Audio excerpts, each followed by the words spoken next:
Hello and welcome back to Steaming with Steve. Today we're going to expand on something we've already done, which are lists. So we're going to really unpackage how they work and how to integrate them into your Python code. Now, if you remember how strings work, hopefully you'll see some nice overlap between the two. And yeah, some interesting things that also are transferable to strings. So let's jump on in. So a list, if we remember it, basically the different positions. And what happens is we always start from 0 and we count all the way up. Then you've got the slicing, so we can say where the position of the slice occurs up to a range point. And then obviously we've got reverse slicing, so we can go backwards from the end. So we can go -1, -2, all the way back. And then we've also got reversing a string, which we can do using this syntax down the bottom here with colon, -1. And then that will just literally flip the whole string. Now, I don't think you actually understand how important that is inside of Python compared to other languages. It's really neat that you have that as a built-in structure. So, and then the other two things is you can chop off the head just by using colon, and then up to what position you want it to go, or you can chop off the tail by using colon and then closing the brackets off. That's a pretty big summary version, but let's unpackage that a little bit further. So the learning intentions that we want to go through today is understanding what a list is in Python and its characteristics. So we learn how to create, access, and manipulate these lists, exploring indexes and negative indexes in lists, and discovering how to find the length of a list using the length function. So what is a list? It's basically a collection of data which is ordered and changeable. So that's why we have the order from 0, 1, 2, 3, and so on. And we can also know this as an array in some other languages. So which is slightly different because arrays you can't change, but that's another language and it's a totally different story. So the data stored can be numbers, strings, or any data type. So you can have alpaca, badger, cat, and then dog. And in Python, lists are wrapped around with square brackets separated by commas. So let's start off with coding back with one of the simplest ones. We're going to make a version of Py. So just pause the video there, open up the link, and have a go. Cool, so what we're going to do is make it return that array. So we literally just go return square brackets 3, 1, 4, close the square brackets, and then run it. Easy. That should be pretty not so hard. Cool, so that's how you make a list, which is pretty straightforward. Just use square brackets and then commas to separate the values. So we can also then assign a list to a variable, which is what we've done before. So we can go my list is equal to that, and then access the different elements. Okay. So again, we've used this before. When running a race, do you start at 0 meters or 1 meters? And we always start at 0. So just because it's more efficient, and we're looking at where the slices occur. So what are the positions inside of a list? Well, it works exactly the same as a string. So positions of elements start at 0 and they increase by 1. So if we want to access, for example, cat, we would use my list square brackets 2, and then that would access the third character string that's there. So there's the string that was there, and then yeah, basically -1 is used if we want to come from the end as well. So if we wanted to access dog, we could either use 3 or we could use -1. So my list 2 would then result in cat. So have a go at this one here, sum 3. What we're going to do is return the sum of all the elements inside of that array. So just pause the video and have a go yourselves. Cool, so here we go. We're going to return nums at position 0 plus num at position 1 plus nums at position 2. There we go. Oh, yes. And there we go. So that returns all the values added together, which is pretty cool. So that goes through and accesses the first position, the second position, and then the third position.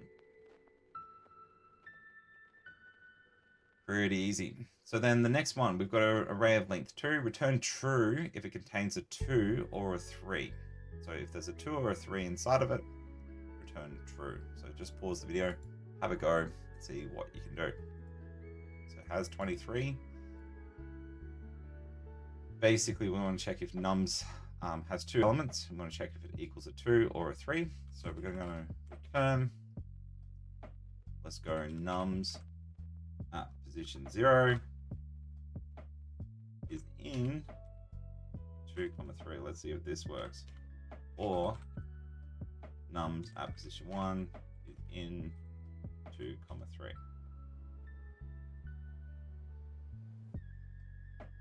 Oh, so what I've done here is a little bit of a different way of doing it. Is I've checked to see if nums at position 0 is a 2 or a 3. It's whether or not it's in this array, or if nums at 1 is in 2 or 3. So this checks the first position, this checks the second position. Yeah, that's pretty much how it works. So another way that you could have done is a bit more manual. So you could go nums at 0 is equal to 2, or nums at 1 is equal to 2, or nums at 0 is equal to 3, or nums at 1 is equal to 3, and then return true, else return false. But a better way is to just return that statement.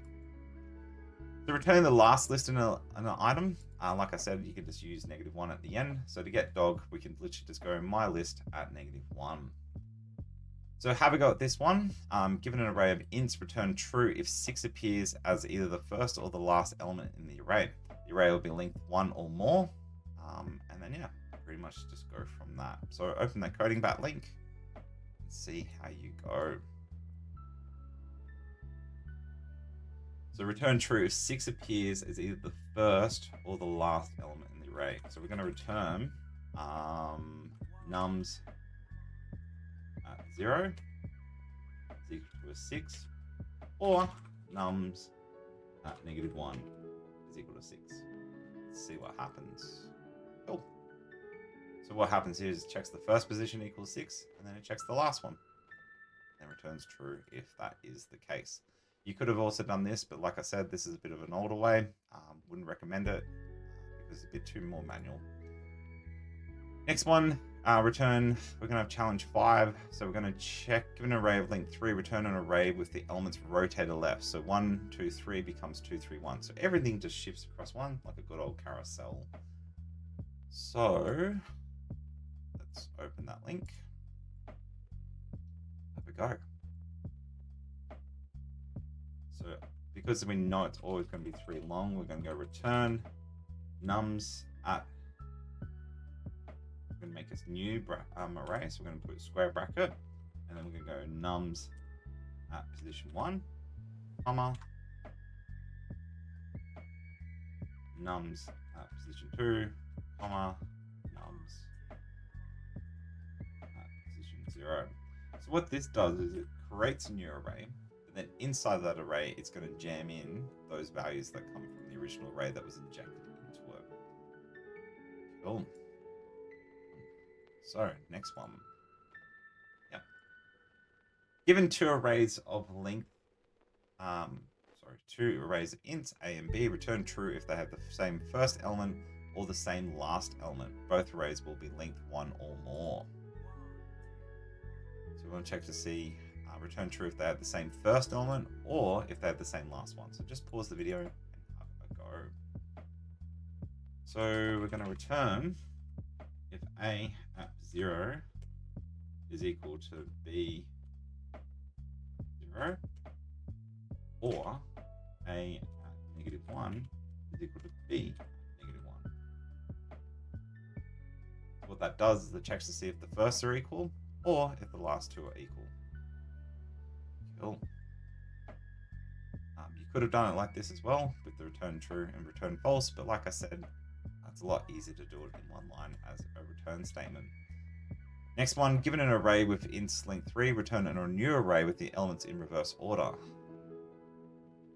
So 1, 2, 3 now becomes 3, 2, 1. So let's have a go at that. So just pause the video, see if you can have a go. Now, if you remember me talking at the start, this is where you can actually use one of those tricks.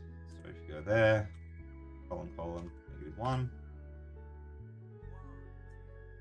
it's not going to let you get away with it.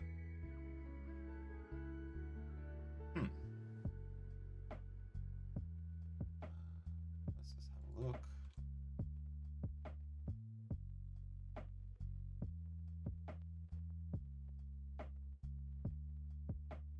I swear that also do this.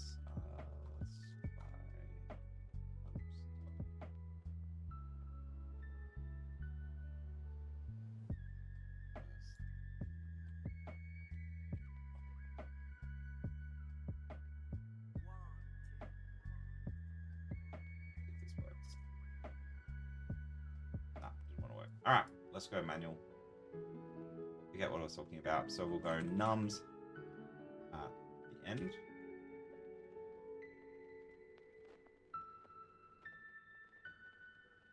So we want to return a new array, so it's got to be brackets nums -1, comma nums -2, nums at -3. Square brackets. That should hopefully return it. I'll have a look and see if I can work out what I was trying to do before, but you can definitely, I'm pretty sure there's a reverse function. Cool. So next challenge, given an array of length int3, return, figure out which is larger, the first or the last element in the array, and then set all the other elements to that value, and then change the array. So let's open this up. So figure out which is larger, the first or the last element in the array, and then set all the elements to that value. So this is going to use an if statement. So just pause the video, have a go yourselves. Awesome. So if nums at position 0 is greater than nums at the end, Snaky Bite, return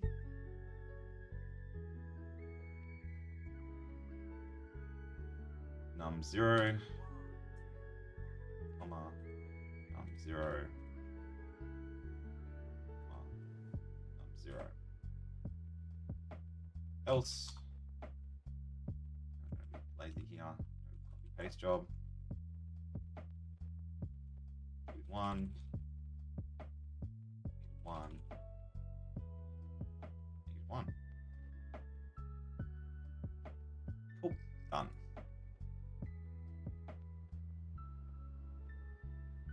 So you could have also done it as a loop. That's fine with the outputs, but there's a whole heap of different ways of doing it. So given two int arrays A and B, each 3 length, return a new array, length 2, containing their middle elements. So in this case, 2 and 5 in the middle one, and then that gets spat out on the side. So just pause the video and see how you go. Awesome. So we know that they're going to be length 3, so we can just literally return a new array of A at 1, comma B at 1. Done.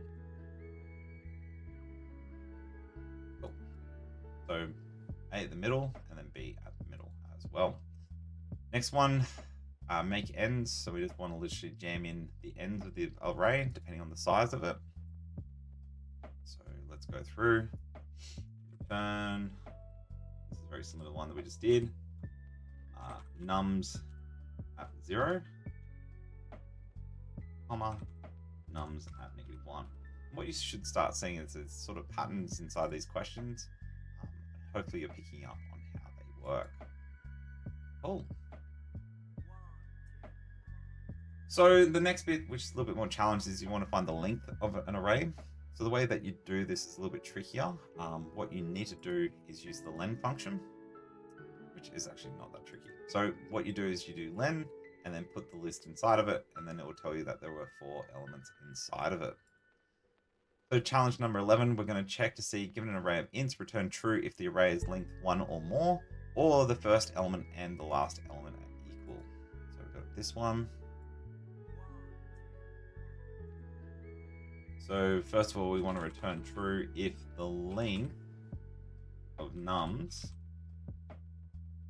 is greater than or equal to 1, or nums at the start is equal to nums at the end. Let's run that, see what happens. Didn't like that. What did I do? next index out of range.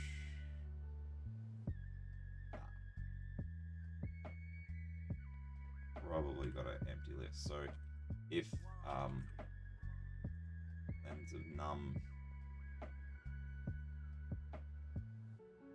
equals 0, we return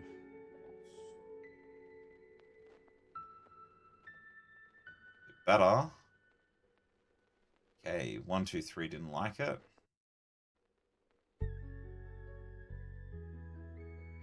didn't like it.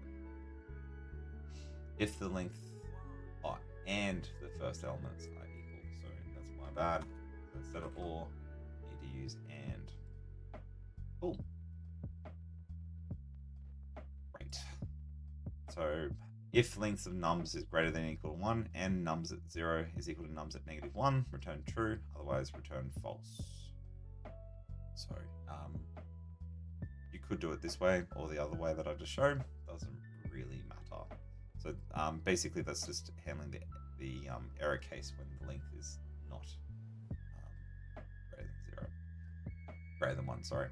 So given an array of ints, return the sum of the first 2 elements in the array. If the array length is less than 2, just sum up the elements that exist and return 0 if the array of the length is equal to 0.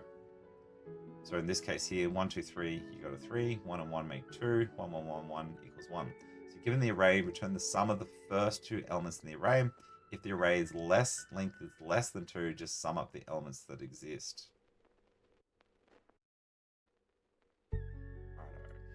So let's go. If length of nums is greater than 2,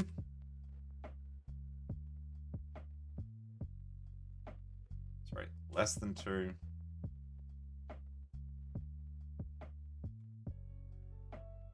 returns. This is where it gets a little bit tricky because if it's less than 1, first let's try that. So if it's less than 1, return 0.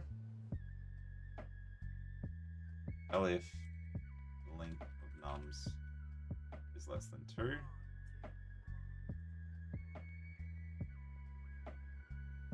Return nums at the first position, so because we filter it by using an elif statement. Otherwise, we're just going to return nums at 0 plus nums at 1. That should be a 0.